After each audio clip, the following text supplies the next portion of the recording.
Good morning and welcome to this webinar from Fordham Global Foresight and Diligent. On the topic this morning is the new Geopolitical Risk Supercycle, what boards and the C-suite need to know now. I'm delighted to be joined here at the London Stock Exchange Group by Tina Fordham, the founder of Fordham Global Foresight, and Brian Stafford, the president and CEO of Diligent. Welcome to you both. In a moment, Tina's going to take us through a presentation setting out her latest thinking on geopolitical volatility and social change. And after that, the three of us will have a conversation about some of the issues raised by Tina and how boards can go about navigating this increasingly unpredictable world. And there will also be an opportunity for all of you watching to ask your questions of Tina and Brian. There's a tab at the top right of your screen where you can submit your questions, which should, all being well, appear in front of me. But to start with, let's hear Tina's presentation. Over to you. We need to be prepared to learn to do what I call firewalking. And what that means is learning to walk over hot coals without getting burned, because the reality is that we're not going to be able to avoid the geopolitical challenges that are coming our way against a backdrop of more complex economic growth, fiscal and monetary policy. We have to learn to go through them. So how do we learn to firewalk? I'm suggesting that we need to do what I call raising our PQ. You know about EQ. We need to raise our political quotient. Hi everyone, I'm Tina Fordham and I'm the founder of Fordham Global Foresight, and I am going to be taking you through our outlook for the second half of this year. You get a sense of what we're going to be saying by the title, the new Geopolitical Risk Supercycle. Supercycle is a term I've borrowed from astronomy, and it relates to expansion. It's usually used in the market context to talk about commodities, but I think it's apt for the moment where we find ourselves now. As you can see from the second line of the title, we're going to focus on what the C-suite needs to know now. There is a lot of information, a lot of content, a lot of news swirling around, but boards in the C-suite have much more specific needs about what matters most in the business and investment environment, and that's our goal today, to take you through what matters and why, because you don't need a history lesson, and as this slide highlights, it's almost overwhelming how many different examples of disruption we've experienced that sort of count under the umbrella concept of geopolitical risk.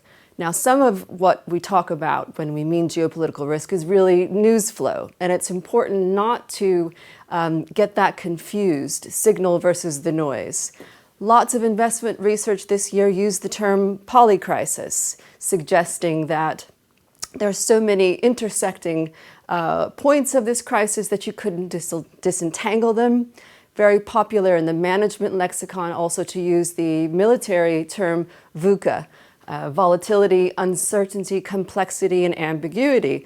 I actually reject these characterizations because I think that it gets us off on the wrong track if we think about geopolitics as some kind of force of nature that we can't put some structure around. In fact, we can be systematic. I also don't think we're entering a permacrisis. And the flip side is that in the midst of volatility, there is change, and that is inevitable, and there is opportunity, and we want to be positioned for that where we can find it. Well, the storm clouds before us are a reminder that the period between 2008 and where we are today has seen one once-in-a-lifetime systemic crisis after another. It's been a tough period for markets and for multinational corporations used to the much more benign conditions that we all grew up in professionally. Before the global financial crisis, a CEO could go to dinner without necessarily having to check his or her phone, could maybe read the Wall Street Journal or The Economist if you're here in Europe, be up to date on current events, and feel prepared for geopolitics. With this constellation of back-to-back crises, of course, everything has changed. Many people still ask me, though, when are we going to go back to normal? Others are more prepared for a period of what's been called a decade of disruption. When it comes to this list of crises, though, it's really the Russian invasion of Ukraine in 2022 that has been transformational, not just for the region, but for the way that we now need to consider the interlinkage between geopolitical risks and when they become systemic. That means when there is a transmission mechanism to markets and the global economy. The number of events that actually fit that description is pretty short. Having said that, some survey data from Willis Towers Watson highlights just how many multinational corporations have experienced losses in the last couple of years related to political instability. And of course, those losses are not strictly related to Ukraine itself. The World Economic Forum ranks geopolitical risk in the top 3. Lots of executives are concerned about global weakening and deglobalization, and all say they are looking for more tools for political risk management. So this is a time when I think there is an openness and an appetite to changing what has been a pretty ad hoc approach from most companies to looking at political risk and geopolitics. So with that in mind, what do we mean when we talk about navigating? Well, this giant iceberg, we have due diligence at the top. This is what boards know they need to do. These are their reporting requirements, their auditing requirements. But one of the key points I want to make in this discussion today is that geopolitical risk is not another box to tick on the things that you have to do. It's not a separate factor, but rather the kinds of factors that I'm suggesting that we look at in this 21st century conceptualization of geopolitical risk are actually feeding into those things that you have to look at the board level on a daily basis. And we know what they are: demographic shifts, which don't only impact the growth prospects, but also your workforce. State industrial priorities sounds like a throwback to another era, but we see more and more government intervention in the business environment, and that's both on the left and the right of the spectrum. Equality and the ESG agenda, everyone knows that they have to understand this, but what feeds into gender, economic equality, and of course racial are a very complex set of factors that most companies aren't tracking on a regular basis. Then of course there's trading, and winners and losers, to put it crudely. But who's going to benefit from this turmoil? Some countries are already positioning themselves to do that. So a better understanding of the forces that feed into what you eventually need to be looking at through your formal due diligence will help you in the long run. One of the questions I get asked most often in my travels talking to boards around the world is, when is this going to be over? It's been a pretty hair-raising period, quite a number of shocks. And in fact, we can be systematic in how we think about this. When we get the kinds of disruptions that translate into either moving markets, affecting sectors, or the overall outlook, they are the outcome of key risk drivers against, plus or minus buffers and countervailing forces. Now, I mentioned that it's a pretty short list of occasions during our professional lifetimes when geopolitical risk has become systemic. Many wars have transpired, whether it's Iraq, Afghanistan, the Horn of Africa, etc. They didn't become systemic.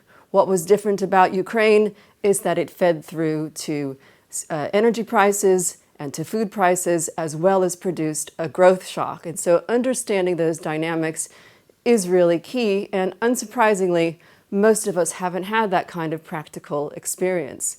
Central bank liquidity was, in fact, one of the most significant buffers that prevented markets and the global economy from feeling the effects of what otherwise are, pretty unpleasant developments. And so as central banks look to change their position, we should expect, unfortunately, to see more of those disruptions.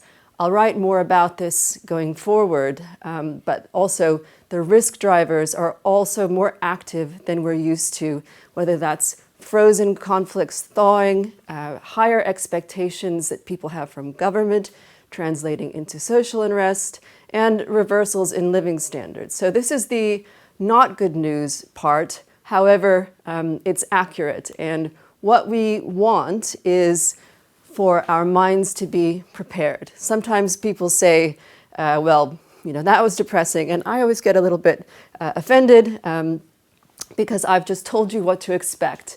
And one of the things that markets certainly hate is a surprise, a negative surprise. So you want to be positioned to be brave, to take advantage of opportunities, but mainly to have a prepared mind, because if there's anything I've observed in 25 years working in the markets and with corporates, it's that surprises are what we really want to avoid, especially downside surprises. So what are boards in the C-suite most interested in and most focused on now? Some are still asking about the war in Ukraine and how it ends. Of course, for us in Europe, that is quite important. And as the conflict continues into year 2 and possibly a second winter, it will matter. But what's very clear, I think, is that executives understand that the new international context, and particularly the US-China and the China-Europe relationship, is what matters. I'd add to the list technology, especially the influence of AI and those social considerations that I mentioned. What's interesting to my mind is the remarkable consistency that we see in the top 3 to 5 questions that matter the most. The other thing that boards in the C-suite are really focused on is new opportunities. Lots of interest in the Middle East, especially the Gulf, and in India. There are plenty of things to talk about there. There are silver linings or unintended consequences. And then there's what I call wishful thinking. And in some cases, the hope to perhaps replace China as a market with India and everything that it promises. But of course, it's complicated, to make a long story short. And we can help narrow down the difference between a new opportunity and wishful thinking, because almost every market is a mixed bag. And one of the things that we're really seeing at this time is a state of flux. Now, zeitgeist leadership is a concept from the Harvard Business School that I think is really relevant to these times. The paper from which this graphic comes from is actually about 15 years old, and it breaks down the factors that matter most. So what's zeitgeist leadership? Zeitgeist, apart from being one of those really great German words, the spirit of the times. What this paper concluded was that the best leaders were not necessarily those who presided over a period of record profits or new products, but the ones who managed the challenges of their times most effectively. And so with that in mind, I think that this diagram is extremely relevant for leaders. I've highlighted global events and social norms because those are the things that are the hardest to model, and as we're seeing now, can cause the most distortion because they're really moving to the central scenario away from tail risks. So let's get to the second half outlook. What are the key themes that we're watching as we look into the second half of the year and into next year? Well, Russia and Ukraine is still very much with us, although I definitely observe some fatigue with the state of that conflict. And that's why, with the Ukrainian offensive now in full swing, even though Ukraine's allies will not say this publicly, there's huge pressure on the Ukrainian military to make gains, especially as we head into US elections. I highlight democratic backsliding, which is a term covered in a really great Carnegie Endowment report. Backsliding, of course, a reversal of norms and softening of strength of institutions. This is a very macro consideration, but it translates into something else we're watching, which is the rise of autocracy. I think another trend that may not be especially apparent is Europe turning right. And for American listeners, Europe is always associated with social democracy and generous social welfare states. Well, almost by stealth, in recent elections in Greece, in Spain, and elsewhere, you are seeing Europe's nativist right, and that means, along with a sort of a protectionist implication, really gaining ground. I'll talk in a moment more about American unease and the mixed set of factors there, but what I think is most important of all is what's coming down the pike in 2024, and the outlook in the second half of this year is going to set the stage for that. It's an election mega cycle. We know that the US will go to the polls, already a lot of concern from CEOs about what's going to happen there. But what we're going to have in 2024 is some of the most populous, the largest economies in the world going to vote. So the US and the UK, our home market, of course, but also Mexico, Indonesia, South Africa, Russia and Ukraine, and yes, Russian elections do matter, Taiwan, which matters geostrategically, and the European Parliament. So lots to play for. These will be the first elections since COVID, and the first elections that are going to be impacted by the influence of artificial intelligence. A few more words. The international order, not something that executives have really ever had to worry about, because we've grown up more or less in the sole superpower moment. What I caution against, though, is the temptation to characterize the times we're living in as a new Cold War, or even less accurate, a third World War. This is really not the case, and I advise against falling into that trap of binary thinking. The US and China are the largest economies in the world. They continue to trade at very high levels. Lots of discussion at the moment about the global south, but this is not a monolithic group either.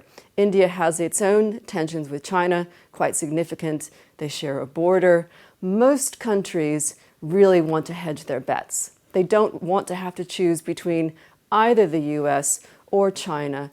But this fragmentation in the system means there is a lot more to track and monitor when it comes to trading arrangements, sanctions, and the like. And I think this is one of the most interesting and critical aspects of this decade of disruption, is this rebalancing. We're not there yet, and forecasting won't get us that far.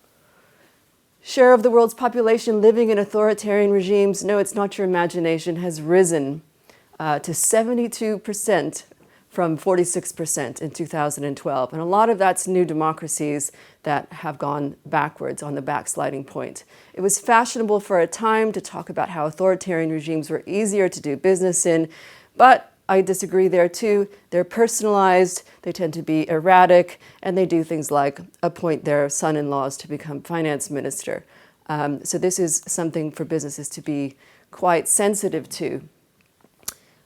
A lot of my time talking to international investors and companies is spent interpreting my home country of the United States. And there too, we have a really mixed bag. Lots of companies that I talk to want to go deeper into the US market. After all, the US is growing. The equity market continues to outperform.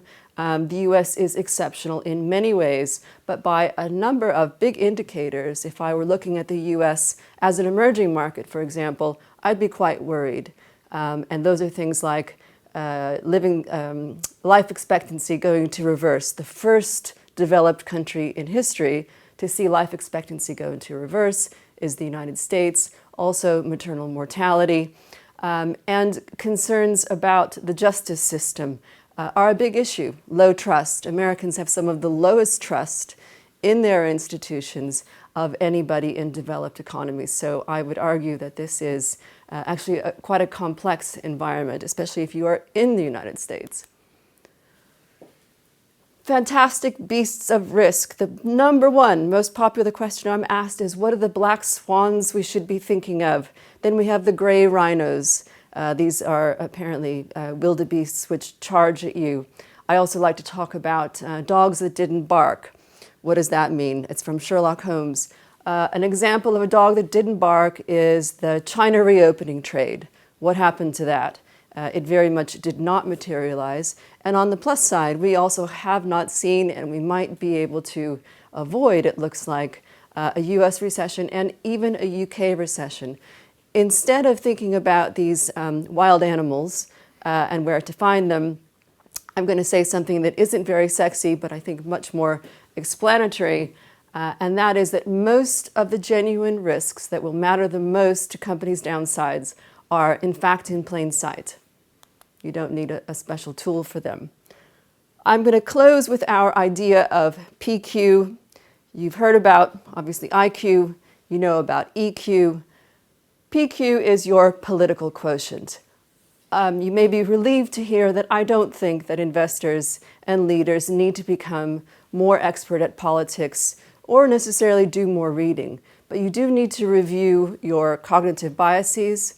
We all have a tendency toward normality bias, expecting things to return to the way they used to be, and also extrapolating our own experience of what's normal everywhere else. And I actually believe that this is one of the biggest factors that hold back executives from being able to appreciate risks. And I'm going to use the Ukraine example as an illustration of that. Now, one of the people who had to be evacuated from Kyiv on February 23rd, 2022, was the German defense minister. The German defense minister had access to top US intelligence, which in the case of the Ukraine conflict had been very accurate, but couldn't believe that it was all going to happen. And this is really, I think, a salient point as companies look to invest in better resources. You can have people telling you what may turn out later to be accurate, but if your board isn't ready to hear it, it isn't going to be useful. Likewise, we're all taught in economics, Econ 101, people don't act in their rational self-interest. They do all the time. They do all the time. And empirical models are not very effective at modeling human behavior. And finally, avoiding binary thinking and stress testing plausible scenarios. You don't need to run hundreds of simulations, but you need to look at the ones that are most impactful for your business. So I'll close on the idea of PQ and what you can do to raise it. Thank you. We need to be prepared to learn to do what I call firewalking. And what that means is learning to walk over hot coals without getting burned, because the reality is that we're not going to be able to avoid the geopolitical challenges that are coming our way against a backdrop of more complex economic growth, fiscal and monetary policy. We have to learn to go through them. So how do we learn to firewalk? I'm suggesting that we need to do what I call raising our PQ. You know about EQ. We need to raise our political quotient. So Tina, thank you for a great presentation. Lots of food for thought there, and also food for discussion, which we'll try and tackle in the next 20 minutes or so. But maybe I can just start with you, Brian, maybe just to get some of your thoughts on what Tina was saying. I mean, she gave some advice to executives for how to think about political risk. But boards of directors, as we know, they have a limited amount of time, they have limited information. So what's your sort of advice on how they can best approach these decisions? Yeah, well, thank you. I thought that was a very enlightening conversation. And at Diligent, we're the world's largest governance, risk, and compliance software company. We have the unique privilege of working with 25,000 companies, and about 750,000 board members and C-suite use our applications. And from the board and the C-suite, we get asked this question all the time. I think geopolitical risk, as we all have lived through the last few years, has just continued to raise in the specter of what was something that people took for granted to being an area that is top of mind for every board and C-suite. I think our feedback or our advice to boards and C-suite is be pragmatic, listen, take in all different points of view. As a board, it's important to have management come and share their view of the world, but also bring other experts involved, just to make sure that you can have an informed and holistic perspective on the different sets of risks around you, whether it's geopolitical, whether it's climate, whether it's artificial intelligence, and have a holistic perspective.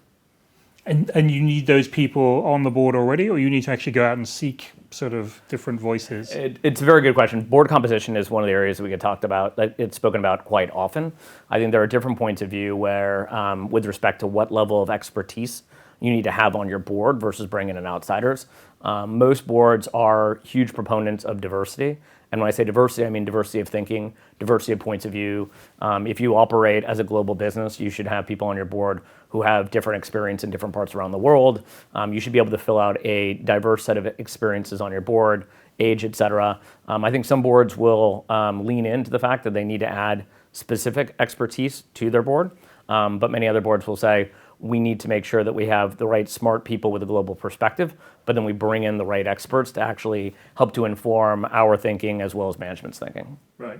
So Tina, you warned us against binary thinking, particularly with respect to sort of China and the US.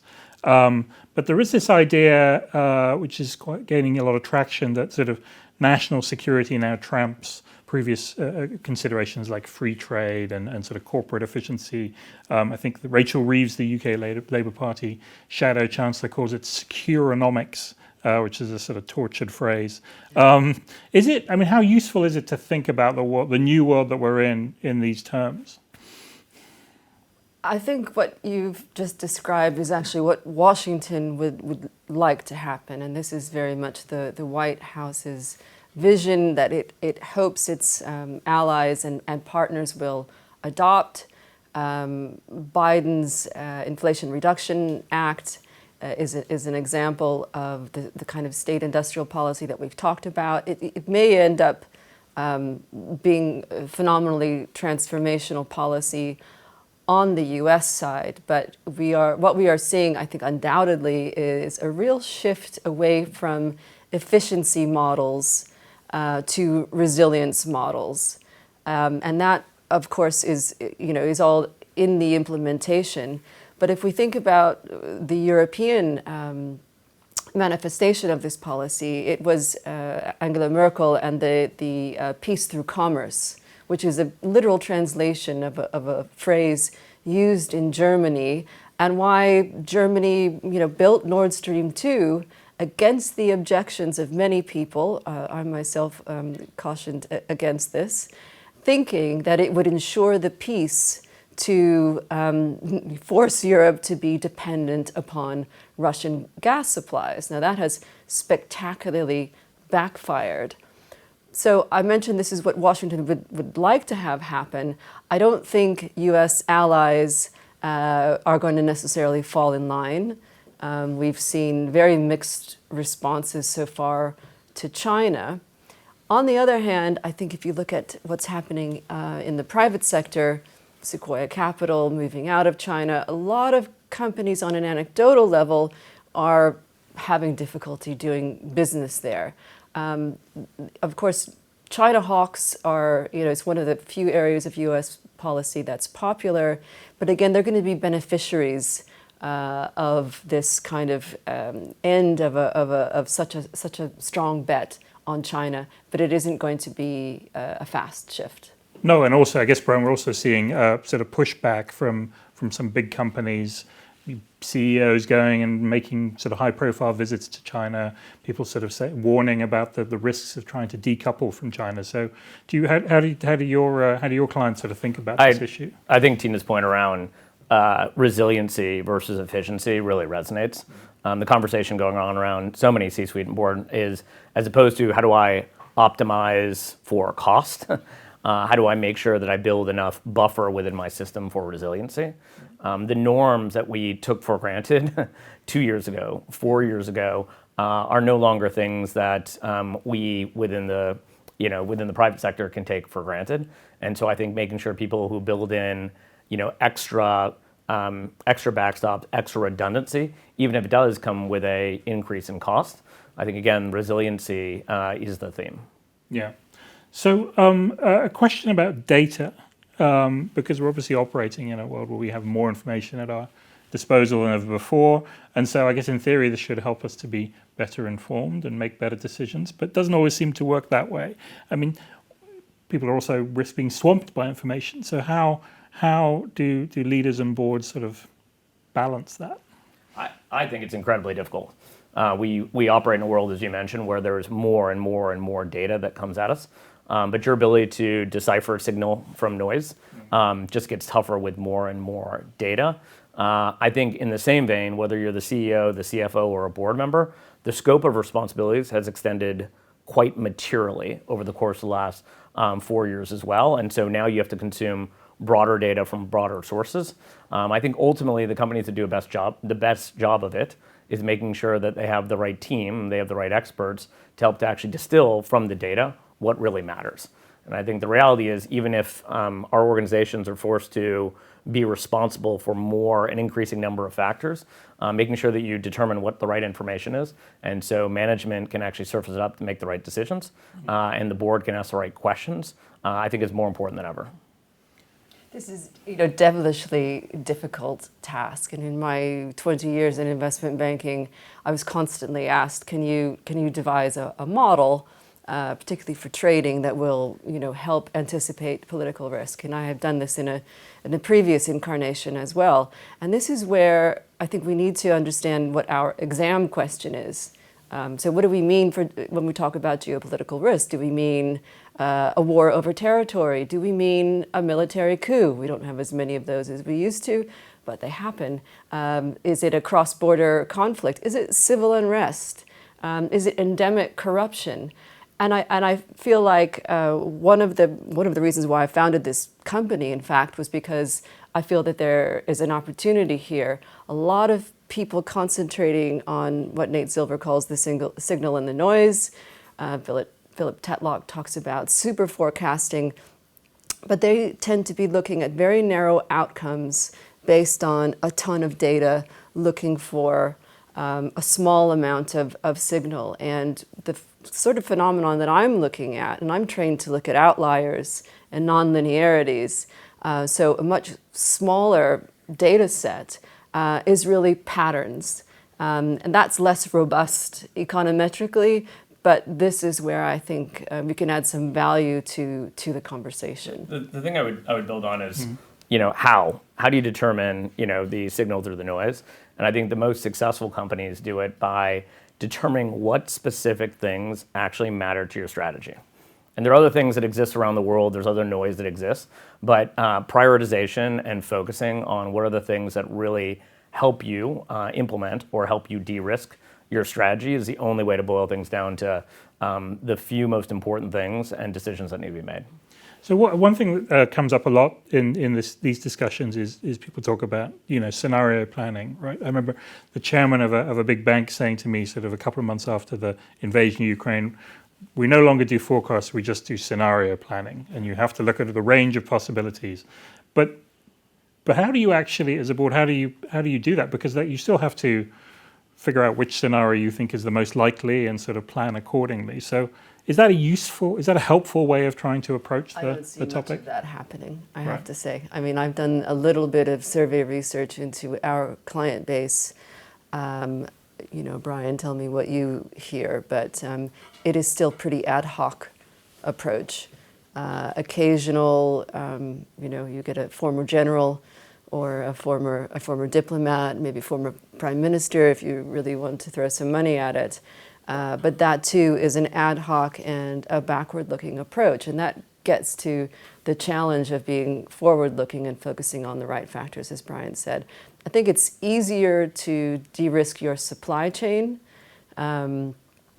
But again, when I say that we want to have a business-friendly approach, I think it's also looking at these unintended consequences and beneficiaries as well, and not take an overly risk-centric approach, if that makes sense.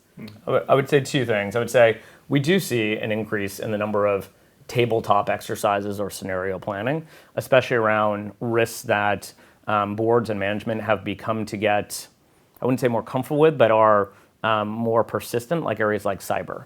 And so you are seeing those continue to exist and the increase in focus on it. And for many organizations, for that question, particularly on cyber, it's less a question of if it will happen, but when, and how do you respond? And so around issues where the response is more frequent and matters, you are seeing more of those tabletops. But the second point that I would raise is, as every organization goes through their own thinking around enterprise risk management or integrated risk management, all has their reviews, you do see more attention paid to those corner case risks that may not have been spoken about as often in the boardroom, because the reality is over the last 2 years, 4 years, as Tina mentioned, some of those corner case risks, some of those things that you could take for granted are no longer things you can take for granted.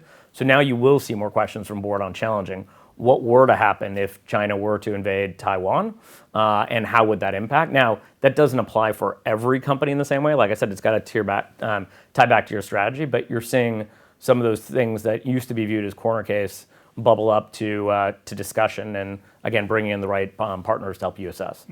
So one of the things, obviously, that we are fairly confident about in terms of the future is there are going to be all these elections. Yes. You talked about the electoral mega cycle. I guess we've just had Turkey, Erdogan re-elected despite a terrible economy. Got Spain having an election this year, and you talked about US, India, Indonesia, UK, Mexico, Taiwan next year. You mentioned that Europe turning right as one thing to look out for. Are there any broader trends that you think people should be focusing on, or sort of signs of kind of what influences might play in these elections? So Europe turning right is an interesting one. I think that investors are not going to, on the face of it, be particularly worried about that. It's always been left-wing populism that troubled investors and markets. But part of what I was alluding to in my remarks is that this right wing isn't, a Ronald Reagan right wing, libertarian, small government, low tax. And it's when I talk about updating your heuristics, that's one of them. The European right wing will be nativist, meaning benefits for natives, anti-immigration. Not Eurosceptic, by the way. Thanks to Brexit and the way that it has played out, it's no longer of interest to any other EU member states to do what we did here and hold a referendum and consider coming out. So in that sense, a turn to the right in Europe is less disruptive than markets might have thought 10 years ago. So that's one takeaway. Why has it happened is still something to do more work on. There is one school of thought that says a reaction to, on the one hand, raising pension ages, which we've seen has caused protests in France, raising the pension age by 2 years, which is happening.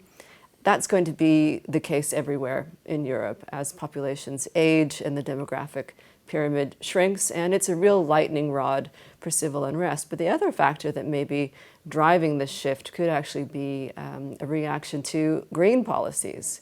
And I think that it often not appreciated in business that, the move to net zero and other things that are objectives that are, regarded with such importance are often not that popular with the public and the voting public. I mentioned too that these will be the first elections since COVID. With that in mind, I would expect a pretty strong anti-incumbent trend. Whoever is in power now, you may be out. But another point that I really emphasize is to overturn a concept that many have held dear, which is the idea it's the economy stupid. And that was made famous during the Clinton era, and indeed particularly for US political forecasting, which is the most advanced in the world. It tends to be various permutations of what we call the misery index, unemployment, inflation, and GDP growth. It's now pretty well understood that that is a crude measure that doesn't help us much in forecasting. Forecasters have taken a real kicking in the last several elections. I agree with the idea that forecasting is not as useful as plausible scenarios. The economy is not a predictor anymore of likely outcomes. And that may be bad news for Joe Biden, who's actually managed to preside over pretty decent economic performance and low unemployment. Is he getting rewarded for that in the polls? Not at all. Very low approval rating. So understanding these kind of discontinuities and changes in the direction of the signal is going to be important when we look at elections. final point on why this set of elections will be new. They'll be the first election cycle where artificial intelligence is going to be a factor, with deep fakes, with campaigns able to respond instantly to new ads, attack ads, and given how central declining trust is cutting across all of these kinds of phenomena that we look at, I can't imagine that the impact of artificial intelligence on these hotly contested elections will be a positive one. Oh, I was wondering how long it was going to take for someone to mention artificial intelligence. So thank you for doing that. I'm going to come back to you in a second, Brian. But just a reminder to the audience, you do have the opportunity to ask questions of Brian and Tina just through the website that you're looking at. There should be a tab, and they will hopefully pop up in front of me, as some already have.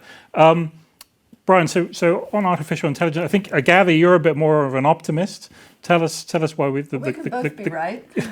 Well, I independent of the points that Tina's brought up around the potential for disruption within the election cycle, political dynamic, on the private sector and on business itself. I was just in an event with Fortune 100 CEOs, and I'd say by far the perspective amongst that group was that AI will be a material driver of productivity for business going forward. And so if you look at, there are whole disruptive things and other things that might come out in new products, but at the core part of, I think the private sector, AI will be a big driver in productivity. And I think it'll be a big driver in productivity over the near term, over the next 12 to 24 months plus.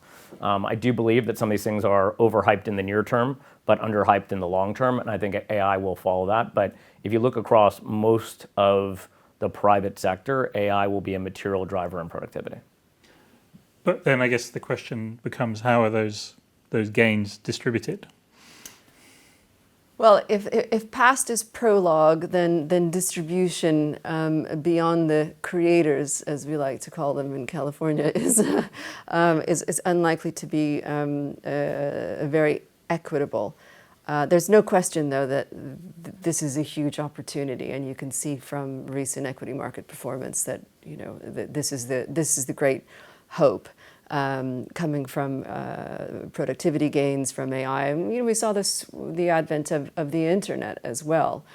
I would like to be more optimistic about our leaders and policymakers to kind of think about tech in a positive way. But I think so far we see a lot of efforts to clamp down and to regulate that may not be as thoughtful. I also, we're kind of talking about, we've let the genie out of the bottle with ChatGPT, for example. Where I am particularly concerned, though, and again, I don't think it's part of being an optimist or a pessimist, but rather looking at the impact in the round, is that unlike previous waves of industrialization, let's say, the advent of ChatGPT is going to put white-collar workers out of work in a way that we haven't seen before. People were not too bothered, it seems, about the north of England being hollowed out by the end of the mining industry, or likewise, Detroit and deindustrialization, not the way they might have been. But when it's going to be university-educated children, lawyers, and others impacted, what I mean to say is it's moving to impact a different segment of the population. I think that unleashes a whole new level of interest. And one policy intervention that I think has become more likely, or will become more likely as a result of this, is policies like universal basic income. I think the one thing I would say on AI, I think we can go off in a bunch of different directions on it, and it is one of the most hotly discussed topic in the boardroom today. I think there are a lot of really important ethical issues around AI that I think organizations are really working through, and you do have a set of organizations that says, we're not going to do anything yet. We are not going to be on the front foot. We're going to sit and look and understand. But I do think the productivity push, to Tina's point, is going to be one that is in focus. We commented before around how tight the labor market is and labor supply ends up being. So it's natural for leaders to look for other ways to get more efficiency and effectiveness. The one counterpoint I would say to what Tina raised is we have dealt with multiple waves of technology increasing the productivity of the workforce. And whether that is in, whether that's in the calculator, whether that is in, Tina has a notebook here where I can see her handwriting. I don't know if I even remember how to handwrite anymore. It's all typing. And so there's all these different components that we've seen and lived through. And, I think it challenges the way that we act. It challenges the way we operate. But I do think it's going to be an enhancement to productivity. Okay. Just one question that's come up a bit, which I'd be interested to get both your view on, is the question of ESG. That's investing in environmental, social, and governance criteria. There's some shareholder votes in the US, particularly with big oil companies, which suggest that at least the E part of that is maybe becoming less pressing for investors. Support for some environmental resolutions going down. Just I wonder how do you look at that evolving, and then also where does geopolitics fit into all of this? It's a leading question. I am sure Brian and I both have quite a few things to say about this. I mean,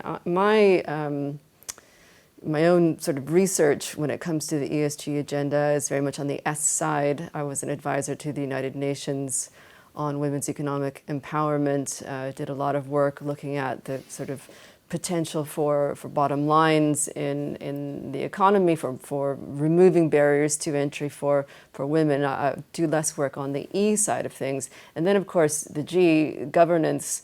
There's no question in my mind as a political scientist that dealing with governance and corruption is the biggest factor feeding into geopolitical risk, right? Is corruption at the very macro level. Sitting in Europe as I do, I run a lot of interference, I guess you could say, between kind of U.S. headquarters and their European board members. There's a lot of concern here in Europe that the politicization of the ESG agenda, some effort to kind of link it to CRT, because there are 3 letters and that's the critical race theory. Let's not go down that road. It means that perhaps ESG is finished. I think ESG will change as a concept, but I continue to believe that the private sector is going to lead the way when it comes to improving compliance with these kinds of factors. It's right that we think more about greenwashing and pinkwashing and these kinds of things, but I think that the power of the ESG agenda remains as important as ever, and I am not sure that the U.S. elections are necessarily going to overturn that. One of the ideas that's kind of implicit in what you say is the idea of geopolitics as a second G. I think it's interesting. But Brian, what do you think about all of this? I think ESG does get a lot of conversation. ESG is facing its fair share of backlash in the U.S. I think when I think about ESG, one of the things that makes it so powerful is that it is so broad. Environmental, social, governance, it covers a ton of different factors. But I think it brings so broad and the potential to be powerful in its broad, it actually lacks defined metrics that many investors would actually like to hold companies accountable for. And so ESG has been much further along in Europe. If I look at the way our clients kind of interact and the tools that we sell and offer, I think in the US, ESG primarily means climate and carbon. And so and that's where the discussion has gone in the US. In the US in particular, around climate or carbon and the environment, the one thing that we would take a perspective on is there are 2 different things, which is one, just understanding your footprint and disclosing. I think most CEOs in the US would be, if you can't manage what you don't measure, to at least start out, use a carbon accounting tool, find out what impact that you're having on carbon emissions, and then you can decide what you sign up to or manage. I think part of the backlash in the US has been people committing to things and then not having data support and work behind it. And I know that is one of investors' big concerns. But we do see it much further ahead in Europe.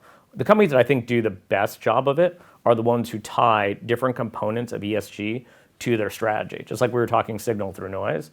And so I was talking to a board member for a company where one of their main inputs is water for the beverages they produce. And so one of their main metrics to manage is how efficient as they are with water.